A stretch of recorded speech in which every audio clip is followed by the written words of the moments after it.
Para kadang kinasiku sekalian, ketahuilah, manusia hidup itu melebihi malaikat loh derajatnya. Artinya lebih tinggi, bahkan lebih mulia dari para malaikat. Namun juga bisa lebih rendah dan hina dari hewan atau binatang.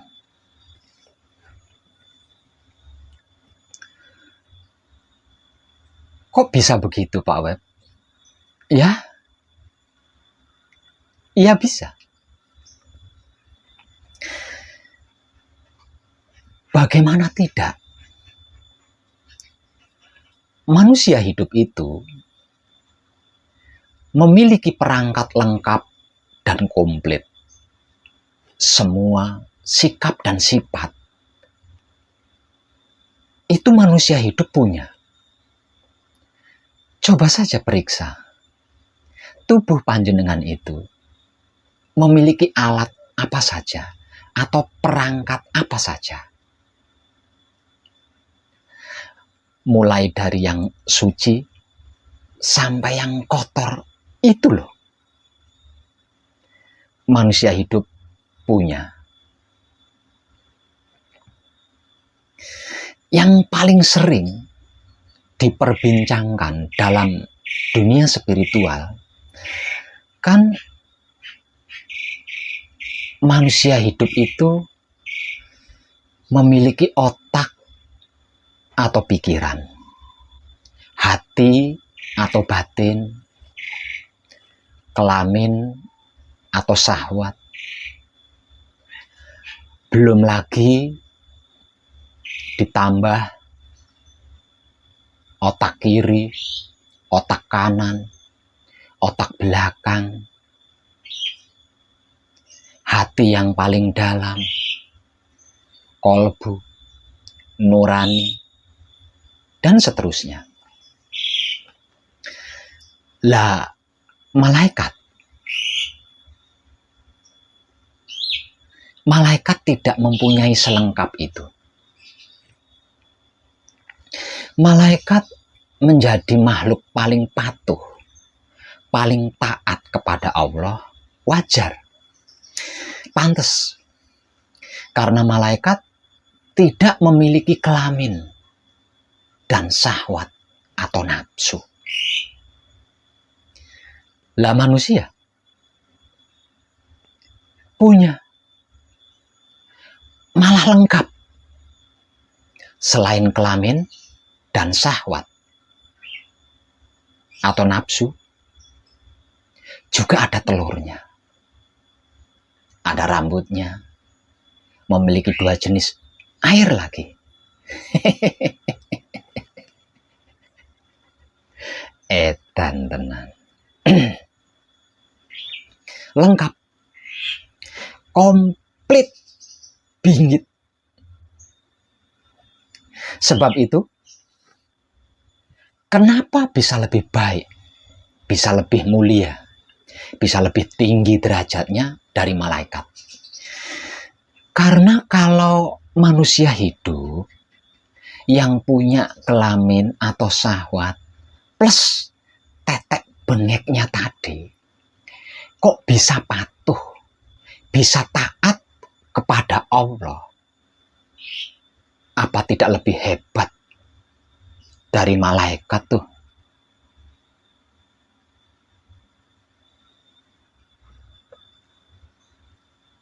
Namun sebaliknya, manusia hidup itu bisa asfala safilin, bisa lebih rendah derajatnya dari hewan atau binatang. Bahkan bisa lebih hina, lebih menjijikkan dari hewan atau binatang yang paling gila nih.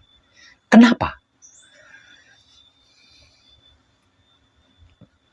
Lah manusia hidup yang diberi kelengkapan super canggih, yang kemodernannya selalu terupdate di setiap zamannya, kok sampai tidak bisa berpikir jernih, membatin baik, kok tidak bisa berhati damai, berakhlak mulia, kok tidak bisa bersahwat lurus, jujur, bisanya cuma menuruti nafsu, ego, pamrih, arogannya tok.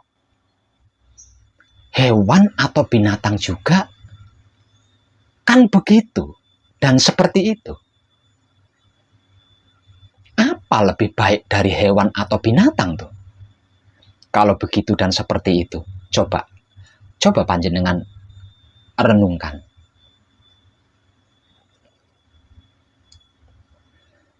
Kadang kinasiku sekalian, jangan terlalu banyak membuat aturan hidup, karena hidup itu sesungguhnya simpel dan sederhana. Cukup diam ketika berhubungan dengan Tuhan dan menikmati rasanya kelakuannya sendiri dengan kesadaran cinta kasih sayang hidup ketika berhubungan dengan alam semesta seisinya. Selesai. Simpel dan sederhana kan? Namun kita membuatnya ribet dan sulit sendiri dengan membuat banyak aturan. Harus itulah, harus inilah, dan bla bla bla ini, itu lainnya. Padahal cuma begitu dan hanya begitu tok loh. Semuanya akan teratur dengan sendirinya, secara otomatis, dan pasti indah. Lebih indah dari rancangan dan rencana kita sendiri. Saya beri sedikit pencerahan terkait hal ini ya. Dan mohon disimak baik-baik hingga selesai. Agar supaya mengerti dan memahami apa arti maksudnya dan mengetahui kemana arah tujuannya. Itulah penting dan perlunya menyimak baik-baik terlebih dulu tentang apapun itu. Jangan buru-buru tertarik. Jangan langsung percaya dulu. Langsung mengkritik, langsung komentar. Apalagi komentarnya merendahkan, menghina, bahkan menghakimi. Simak dulu baik-baik. Setelah mengerti dan memahami apa arti maksudnya, dan mengetahui kemana arah tujuannya, baru silahkan mengambil keputusan. Dengan begitu, pasti komentarnya dewasa. Keputusannya pasti tepat. Tidak seperti anak kecil. Malulah. Percayalah. Pencerahan ini, saya meminjam bahan dari kata-kata Syekh Siti Jenar yang paling kontroversial pada zamannya, yaitu zaman syiar agama di tanah Jawa yang dilakukan oleh 9 wali dengan istilah sebutan populernya sebagai wali songo atau wali sanga atau wali 9 atau dewan wali sanga atau dewan wali songo yang masing-masing saling berselisih paham satu dengan yang lainnya. Dikarenakan yaitu tadi, kalau ada apa-apa tidak disimak dulu baik-baik, langsung ditanggapi tanpa mengetahui apa arti maksudnya dan kemana tujuannya, sehingganya terjadilah perselisihan antar sesama wali yang seharusnya menjadi tauladan kebajikan bagi pengikutnya yang masih awam dan belajar kepada para wali tersebut. Syekh Siti Jenar mengkritik murid-murid wali lainnya seperti ini. Syahadat, sholat, puasa, itu sesungguhnya sesuatu yang tidak diinginkan. Jadi, tidak perlu.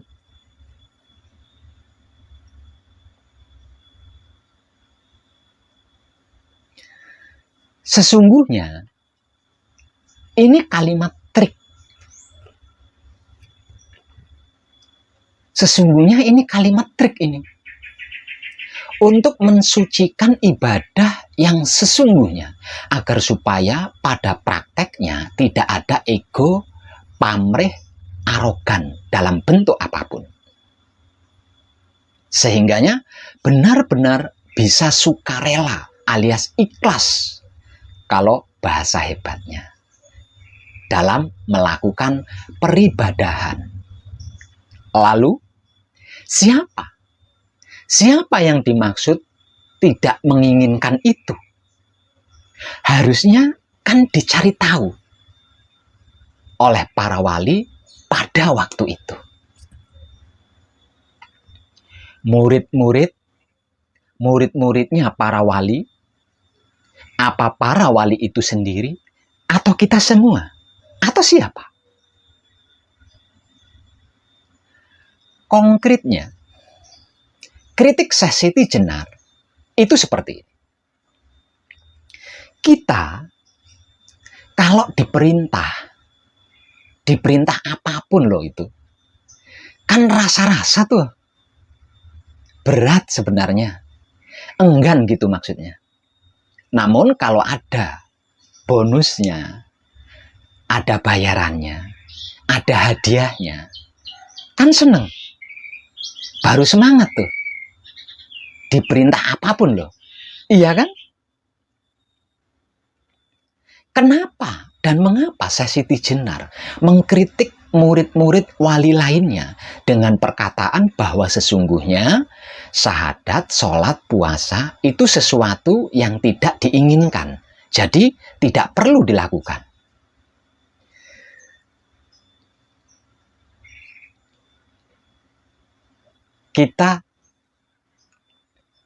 Kita sedang asik-asiknya ngerokok. Ada. Sedang asik-asiknya main game, tiba waktu sholat. Sedang enak-enaknya nongkrong sambil menikmati secangkir wedang plus mbako sembrul. Ada. Waduh. Iya kan?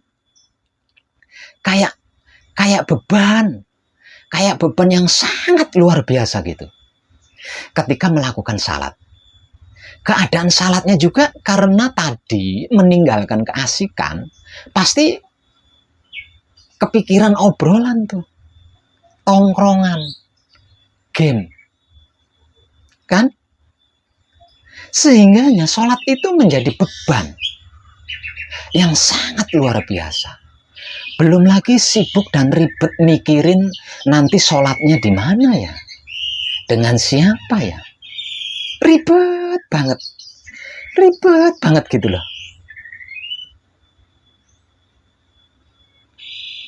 Lagi karipan, habis nonton dangdut semalaman, tidur baru selayapan, adzan subuh tiba. Aduh.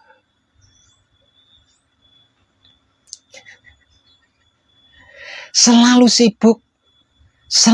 sibuk dan ribet setiap hendak salat. Terlebih lagi tidak ada yang mengetahui kalau kita sedang sholat sendirian. Ini kan menandakan kalau salatnya itu masih beban, masih sesuatu. Salatnya masih bermasalah, masih belum gembira. Bukan kebahagiaan, melainkan tekanan yang membebani hidupnya. Sama sekali tidak ada rela, apalagi ikhlas di dalamnya.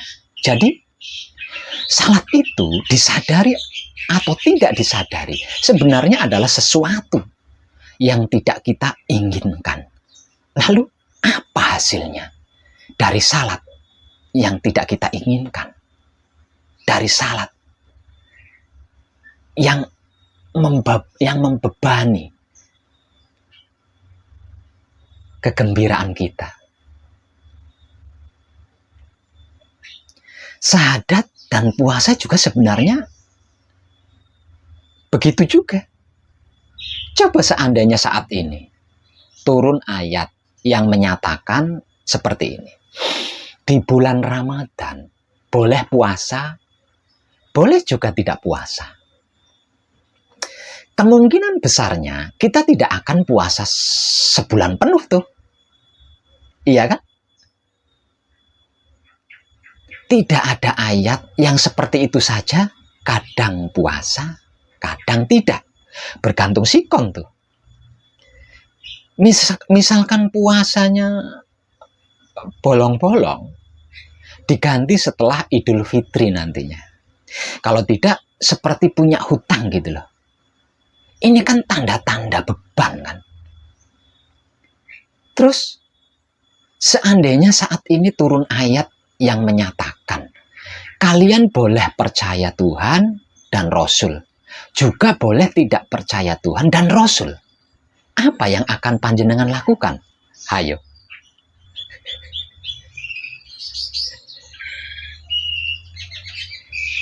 Hal ini juga menandakan bahwa sesungguhnya syahadat dan puasa itu adalah sesuatu yang tidak kita inginkan. Buktinya, tidak suka, tidak rela melakukannya. Beban banget ketika melakukannya. Sama sekali tidak ada kebahagiaan di raut wajahnya yang mendamaikan. Sesuatu yang tidak diinginkan itu pasti tidak rela kan? Tidak ikhlas. Jadi tidak perlu. Itu arti maksud dari kata-kata Syekh Siti Jenar tadi. Banyak loh ayat-ayat yang intinya menyatakan seperti ini. Berapa banyak orang-orang yang melakukan puasa, namun hanya mendapatkan wal atos. Tidak mendapatkan apa-apa. Hanya mendapatkan rasa dan perasaan lapar dan haus saja. Bahasanya Syekh Siti Jenar tidak perlu. Ngapain susah payah jengkang-jengking salat dan menahan lapar dan haus. Tapi tidak mendapatkan apa-apa. Cuma capek dan lemes tok. Beberapa hadis ada juga yang menyatakan semacam ini. Sebenarnya itu kan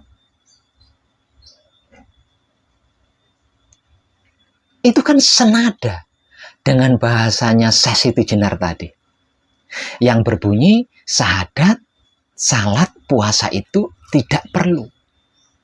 Lawang tidak dapat apa-apa. Cuma capek dan lemes tok. Jadi tidak perlu. Lawang terpaksa semua. Mana ada nilai dari perbuatan yang dilakukan secara paksa dan terpaksa.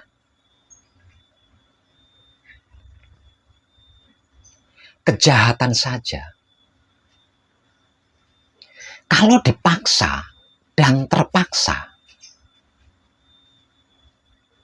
pelakunya tidak bisa dihukum loh. Misal contoh, kenapa kamu mencuri? Saya diancam, Pak. Kalau saya tidak mau mencuri, saya akan dibunuh. Jadi, supaya saya tidak dibunuh, terpaksa saya mencurilah. Ini tidak bisa kena sanksi hukum loh. Yang kena sanksi hukum, yang mengancam, itu tadi. Bukan pelaku pencurinya. Ini sama dengan syahadat, salat, dan puasa. Kalau dilakukan karena dipaksa dan terpaksa, tidak dapat apa-apa. Percayalah.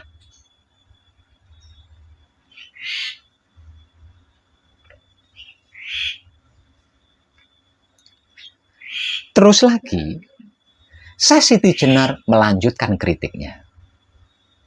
Zakat, naik haji ke Mekah, itu pun palsu semuanya. Hayo.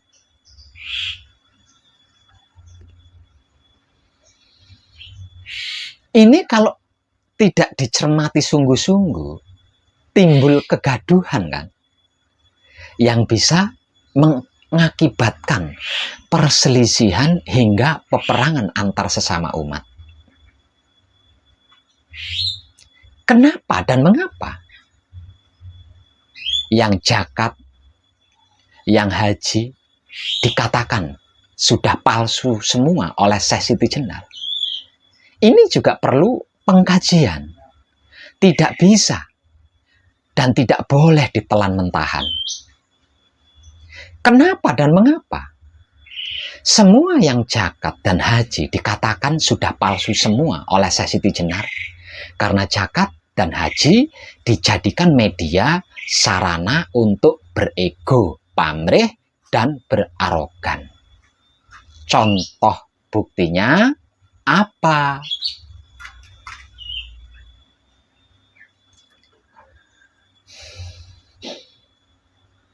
Zakat dan haji inilah. Zakat dan haji inilah sarana atau media pamer yang paling mudah dan dominan. Dan fenomenal terjadi sejak zaman para wali di tanah Jawa pada masa itu hingga sekarang.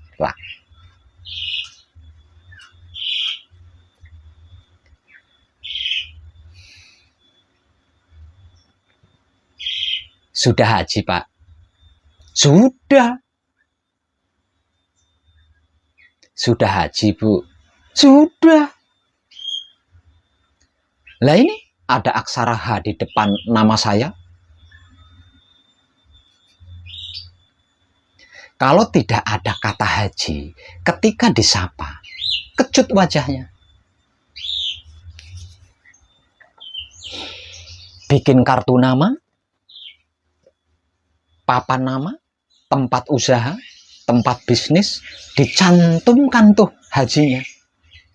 Sampai nama-nama toko dan nama jalan ada huruf H-nya sebagai tanda pengenal kalau orang tersebut sudah haji.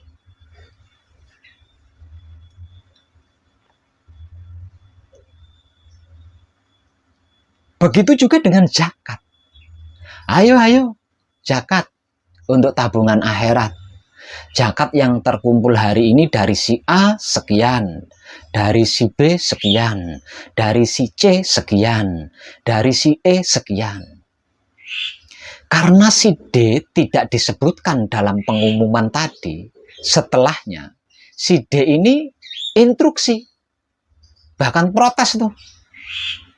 Kok nama saya tidak disebut tadi, bro? Padahal ketika saya melihat daftar nama pemberi zakat, gue lebih banyak lo ngasihnya.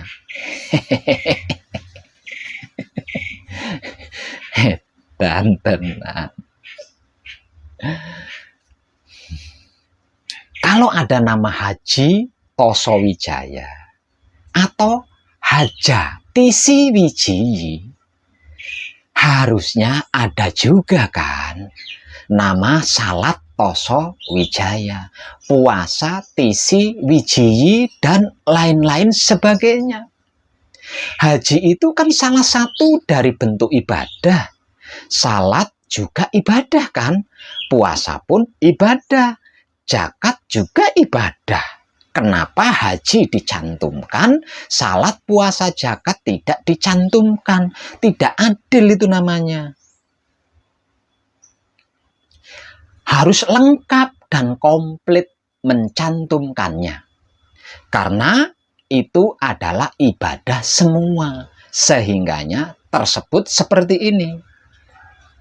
Ibu atau bapak-bapak, haji, salat, zakat, puasa, toso, wijaya, dan lain-lain sebagainya. Edan tenan, itu baru adil. Karena sebab itu Syekh Siti Jenar mengatakan atau ngatain zakat haji itu sudah palsu semua. Jadi tidak perlu. Lawang sudah tidak murni lagi maksudnya. Tidak lillahi ta'ala. Kata sudah palsu semua. Berarti dulu asli kan? Tidak palsu seperti saat-saat ini. Selanjutnya, Syekh Siti Jenar melanjutkan kritikannya seperti ini.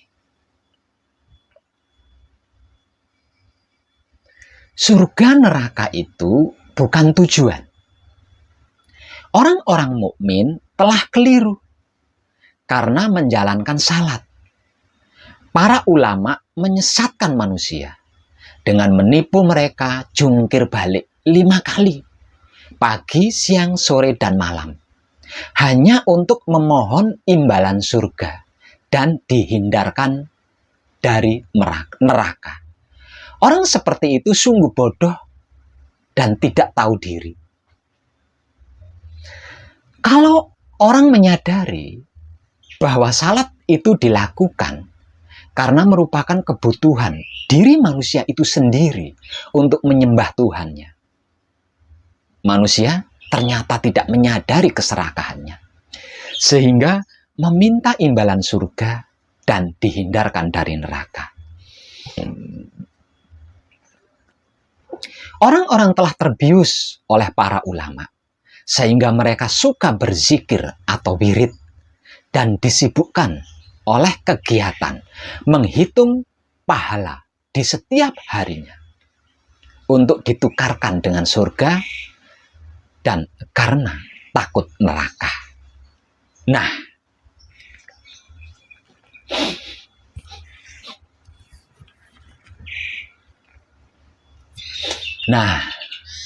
bagian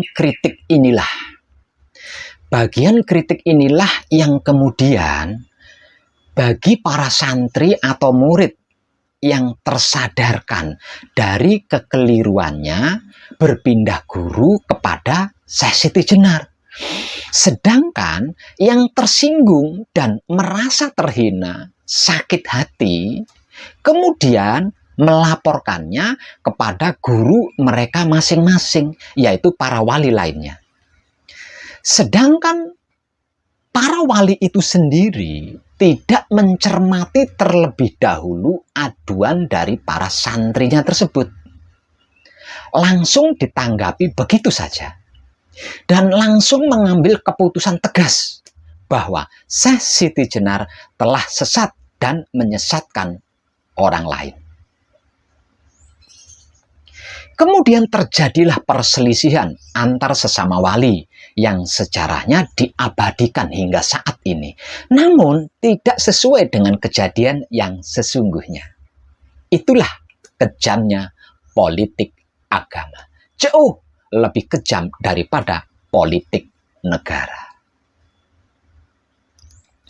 Kritik dan Syekh Siti Jenar terhadap para santri atau murid-murid wali lainnya, ini kalau dibahasakan lainnya seperti ini arti, maksud, dan tujuannya. Kita itu belum bersungguh-sungguh dalam beriman dan mengerjakan ibadah kepada Allah. Kita belum benar-benar merindukan Allah, belum lurus menuju Allah, belum ilaihi rojiun. Itu arti, maksud, dan tujuan daripada kritik Syekh Siti Jenar. Kita masih berhenti di suatu tempat untuk melakukan transaksi bisnis atau berdagang. Ibadah apapun yang kita lakukan selalu dihitung-hitung sudah berapa banyak jumlahnya. Sudah berapa kali putaran? Sudah berapa kali putaran nih tasbih gua? Kalau 10 kali putaran berarti gue sudah memuja dan memuji asma Allah 1000 kali. Alhamdulillah. Sudah layak dijual untuk ditukarkan dengan keselamatan atau rezeki. Nanti kalau putaran tasbihnya sudah 1.000.000.000 kali, penukarannya sudah bukan keselamatan dan rezeki lagi tuh. Naik selevel lebih tinggi, yaitu sudah pantas untuk ditukar dengan surga.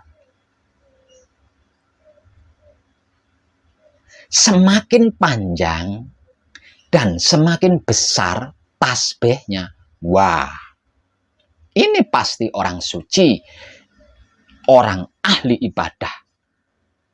Itu kan yang ada di pikiran kita selama ini.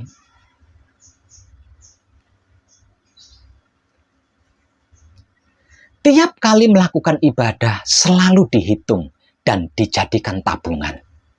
Sewaktu-waktu kalau tabungan, hitungan ibadah ini sudah ribuan jumlahnya, kemudian ditukar. Dijual, ditransaksikan sama Allah. Lalu nunggu-nunggu imbalan dari ibadah yang sudah ditransaksikan tadi. Final intinya, kan imbalan surga itu tadi. Ditukar dengan surga. Dan dihindarkan dari neraka. Iya kan? Itu kan yang ada di kepala kita selama ini. Tidak apa-apalah. Saya sengsara di dunia. Karena seluruh harta kekayaan saya sedekahkan kepada fakir miskin, orang jompo, yatim piatu. Dan habis saya gunakan untuk modal ibadah. Toh nanti di surga ada sungai susu, ada kolam madu, ada bidadari 77 dan lain-lain sebagainya. Ayo jihad. Ini perintah Allah supaya masuk surga. Yang masih berjaga, kalau sampai mati ketika berjihad, jangan takut, jangan ragu. Nanti di surga akan mendapatkan bidadari 77. Takbir 3 kali. Allahu Akbar, Allahu Akbar, Allahu Akbar. Bom. Diledakkan bom bunuh dirinya. Hore! Aku dapat bidadari 77 di surga.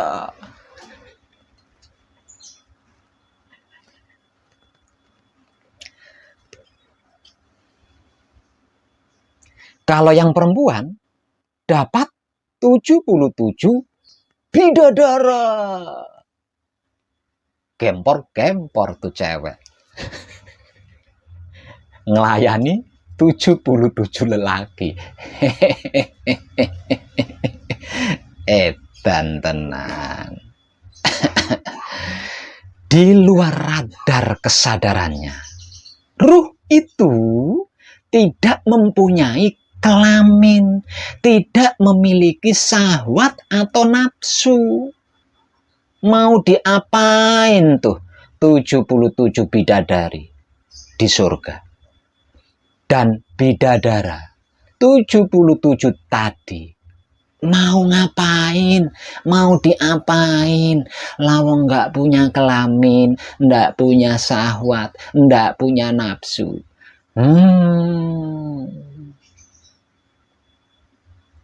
Pikirannya surga melulu. Bidadari, bidadara melulu. Terus Allahnya selalu di luar area zona sinyal. Sehingganya nggak nyambung lagi. Lagi-lagi nggak nyambung. Mungkin pada level-level pertama atau dasar, oke lah. Seperti anak-anak kecil yang kalau mau salat, diiming-iming. Nanti saya kasih hadiah, baju baru, uang, jajan, dan lain-lain sebagainya. Kalau tidak salat, nanti tidak saya ajak jalan-jalan, diancam. Nanti tidak diajak jalan-jalan, tidak saya kasih boneka atau mobil-mobilan. Itulah tingkatan atau level tentang surga dan neraka. Lah terus kita yang sudah merasa dewasa, tua, sepuh, pinter, masa iya level atau tingkatan keimanannya masih di level surga dan neraka yang selama ini dijadikan alat untuk mengiming-imingi anak-anak kecil itu tadi?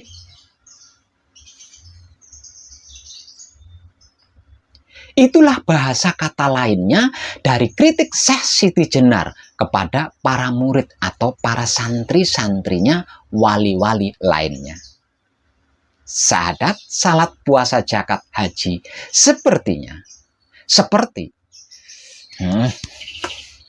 syahadat, salat, puasa, zakat, haji seperti yang dimaksud oleh Syekh Siti Jenar itu tadi, dijadikan untuk mengkritik wong edan bagu, untuk mendebat wong edan bagu, untuk menghalangi kebajikan wong edan bagu.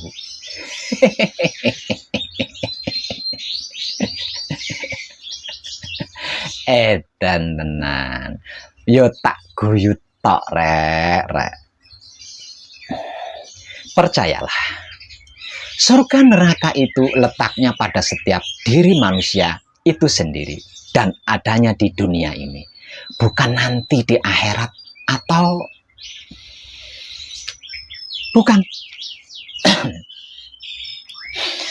Seseorang yang kehidupannya kaya raya, miliarder, bergelimang harta, tahta, wanita atau lelaki, rumahnya mewah, kendaraannya mewah, tapi rumahnya diberi pagar baja setinggi langit karena takut dan khawatir kalau ada perampok masuk mencuri harta bendanya.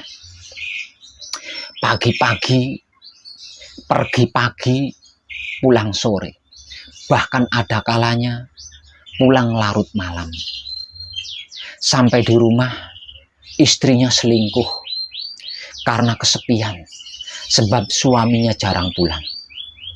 Atau dirinya sendiri yang selingkuh di luar rumah karena kebelet pipis tidak ada toilet. Bukannya sampai di rumah istirahat tidur, malah bertengkar. Atau lagi, sesampainya di rumah sibuk ngitung duit, dibagi untuk itu, untuk ini, dibayarkan untuk itu, untuk ini. Sampai lupa kentut, tidak ada santai dan tenangnya.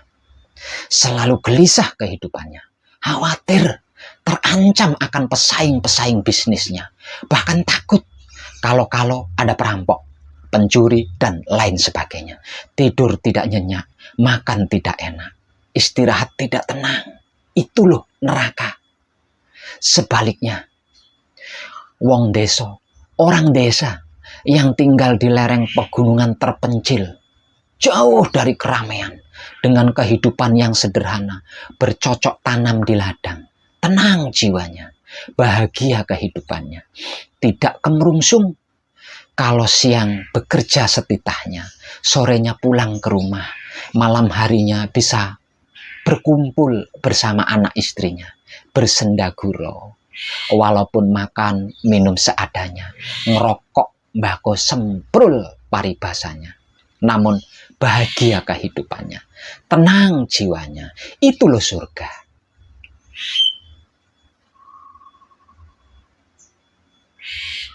Bidadarinya mana Pak Web? Ah, bidadari melulu otakmu.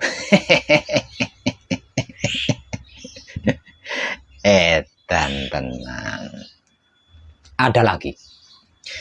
Rumahnya hanya ngekos, ngontrak, makan minumnya di angkringan.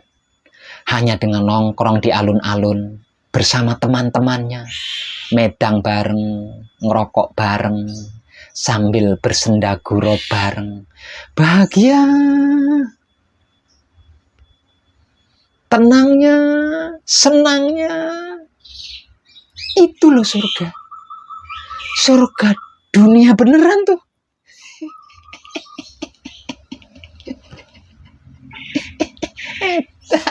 Tenang.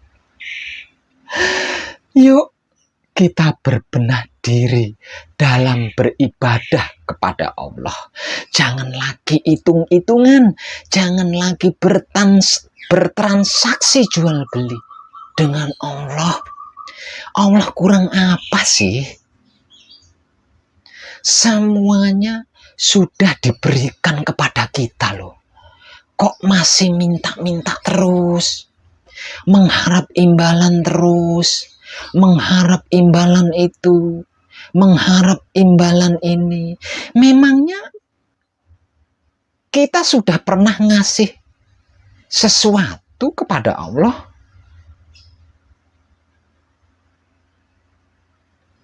Ngasih jungkir balik 5 kali, lamanya 3-5 menit itu tadi.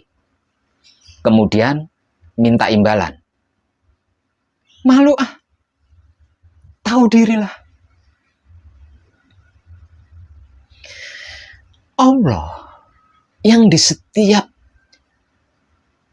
saatnya selalu memberi kepada seluruh yang diciptakannya tanpa terkecuali saja, tidak pernah meminta imbalan apapun dari seluruh ciptaannya.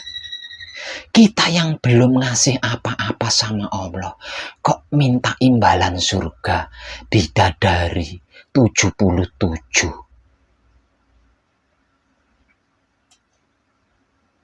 Hup, stop.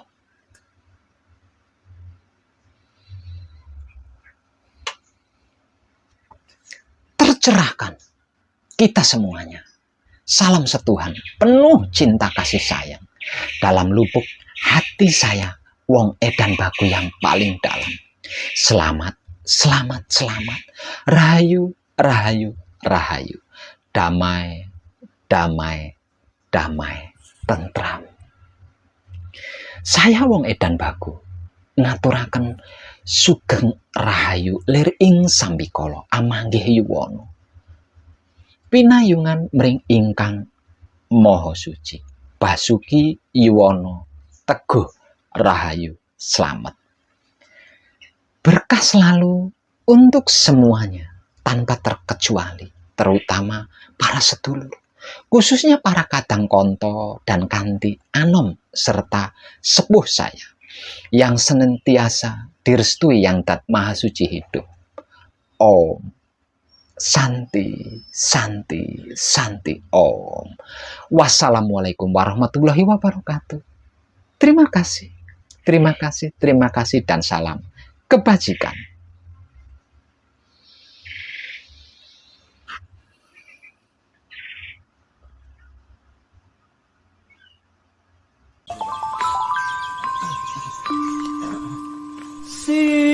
Sikromile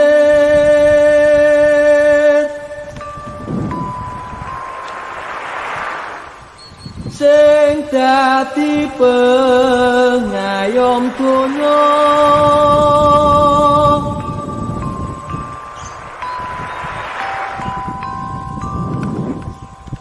kanthi akhlak ingkang mulya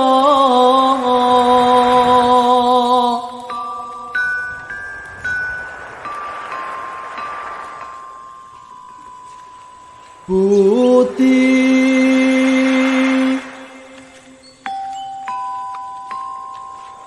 pekerti ingkang luhur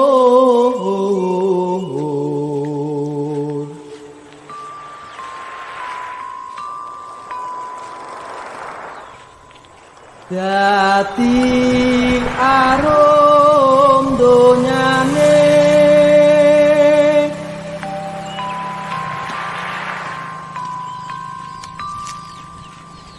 para wali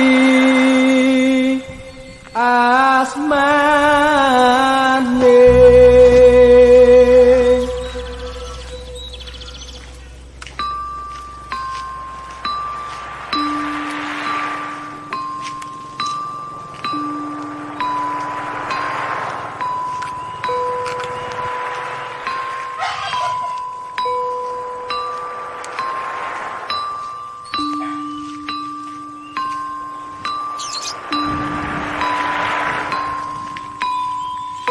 Tata sing rahina gumarati ratri ing gegono katon remu wancine wis panglo.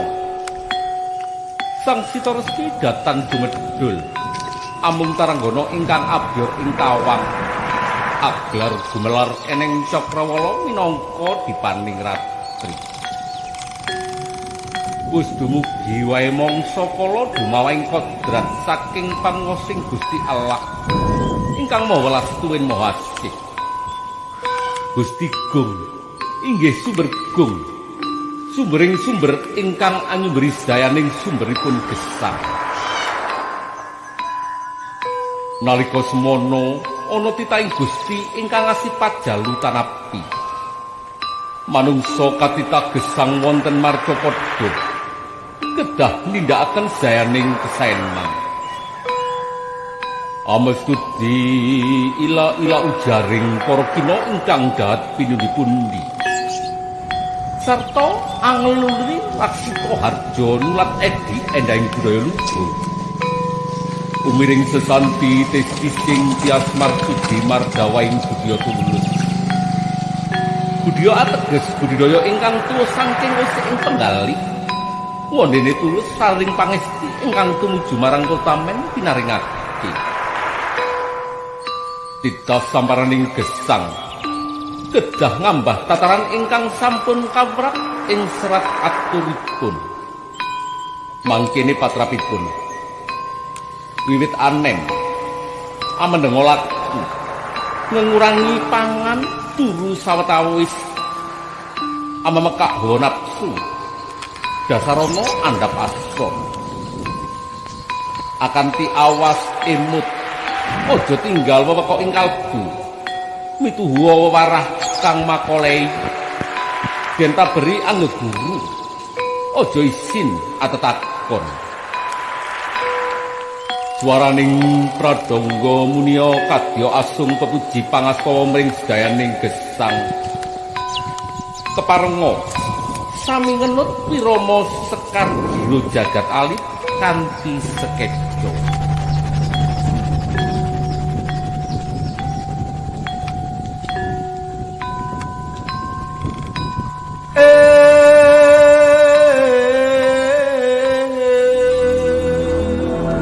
Karana pambencananing iblis roning kitab karasalan biak pinentar anak putune ngridu hambahur tan ngobri manungsa urip duk lair maring donya bineka binendung pamrih sang iblis laknat mring bebayi dadya janwayu kongsi nadyan kongsi tuwa yaiku ayu nuruti saking wit ayu kongsi temekeng pekasat tulaan lan prayogane nadyan remen kalangkung kang warna dituraja peni pinaryogeng wekasat kalamun ta durung sampe sami paning karsa kasangsara hanggawa ewuh pingging gingkangken pasuwitan.